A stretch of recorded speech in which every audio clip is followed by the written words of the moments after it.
Hi ஒருவன் 11th standard அக்கௌண்ட்ஸுக்கு நம்ம வந்து வீடியோ பார்க்க போகிறோம். என்னென்னா இன்றைக்கி ஒரு நாள் நம்ம இருக்குது, ரொம்ப சிம்பிள்.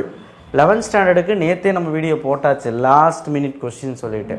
அந்த கொஸ்டின் படிச்சினாலே போதும். அந்த எல்லோ கலர் மார்க் பண்ண கொஸ்டின்ஸ் படிச்சாலும் அதை டிஸ்கிரிப்ஷன் பாக்ஸில் கொடுக்குறேன். ஸோ இந்த வீடியோக்கு ஒரு லைக் போடுங்க, எல்லாத்துக்கும் அது போய் சேரட்டும்.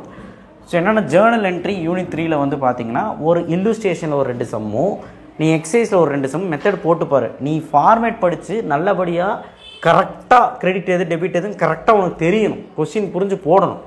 அப்போ தான் யூனிட் 3யை கவர் பண்ண முடியும். ஜேர்னல் என்ட்ரி கண்டிப்பாக வந்துடும். லெட்ஜர் இதுலேருந்தே உங்களுக்கு 3 5 மார்க் கேட்க வாய்ப்பு இருக்குது. ஜேர்னலில் 2 கேட்கலாம், இல்லை லெட்ஜர் 2 கேட்கலாம். அந்த மாதிரி லெட்ஜரில் வந்து பார்த்தீங்கன்னா உங்களுக்கு நான் நேற்றே மார்க் பண்ணி கொடுத்து ஒரு 4 கணக்கு போட்டு பாருங்க அப்படின்னு சொல்லி அந்த டிஸ்கிரிப்ஷன் பாக்ஸில் வச்சுருக்கேன். ட்ரையல் பேலன்ஸ் பாஸ் பண்ணுறதுக்கு easy. First book back 1 mark படிச்சுங்க, 21 மார்க் கண்டிப்பாக எழுதிடலாம். ட்ரையல் பேலன்ஸ் கண்டிப்பாக யூனிட் 5ல் ட்ரையல் பேலன்ஸ் ரொம்ப ஈஸி, 2 வரக்கு வாய்ப்பு இருக்குது, 5 மார்க் பார்த்துக்க. அடுத்து பெட்டி கேஷ் புக் யூனிட் 7ல் பெட்டி கேஷ் புக் லாஸ்ட்டில் இருக்குது. தமிழ் மீடியம் இருந்தீங்கன்னா பயப்படாதீங்க. யூனிட் 7ல் லாஸ்ட்டில் இருக்குது பெட்டி கேஷ் புக். ஒரே ஒரு சம் இருக்கும், இல்லுஸ்ட்ரேஷன்லேயும் ஒரு சம் இருக்கும், எக்ஸசைஸில் ஒரு சம் இருக்கும். அதை மட்டும் பார்த்தா போதும். ஸோ இதை பார்த்தீங்கனாலே உங்களுக்கு 5லேருந்து 6 5 மார்க் எழுதுறதுக்கு வாய்ப்பு இருக்குது. லெட்ஜருக்கும் ஜேர்னலுக்கும் வித்தியாசம் சரியா?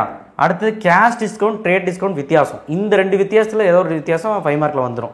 அடுத்து யூனிட் 1ல் வந்து 3rd ரோமன் நம்பரில் role of account, importance of accounting அதுவுமே பார்த்துக்கோங்க. தியரி கான்ட்ராக்ட்ரி 5வது கொஸ்டின் ரோமன் நம்பர் 3ல் யூனிட் 7. இதெல்லாம் தியரி கொஸ்டின் 5 மார்க்கில் கேட்கக்கூடிய வாய்ப்புகள் இருக்குதுன்னு நான் சொல்லிக்க. இதையாவது படிங்க. அப்புறம் 2 மார்க் 3 மார்க் அலர்ஜிப்பட்டு படிக்காமல் இருக்காதிங்க. யூனிட் 1 2 5 4 7 8 7ல் 3 மார்க் மட்டும் தான், 2 தான். 8ல் 6 கொஸ்டின் தான். ட்ரையல் பேலன்ஸ் லெசன் ரொம்ப ஈஸியாக இருக்கும், ஒன்றுமே கிடையாது. ஃபஸ்ட் யூனிட் செகண்ட் யூனிட் மிட்டமுக்கே படிச்சிருப்பீங்க. ஸோ இதை மட்டுமாவது ஒழுக்கமாக படிச்சுட்டு போங்கங்கிறேன். படிச்சிங்கன்னா 90க்கு 70 மார்க் எடுக்கலாங்கிறத நான் டேம் ஷோராக சொல்லுவேன். 70க்கு மேலே 75க்கு மேலே எடுக்கலாம். இது லாஸ்ட் மினிட் கொஸ்டின்.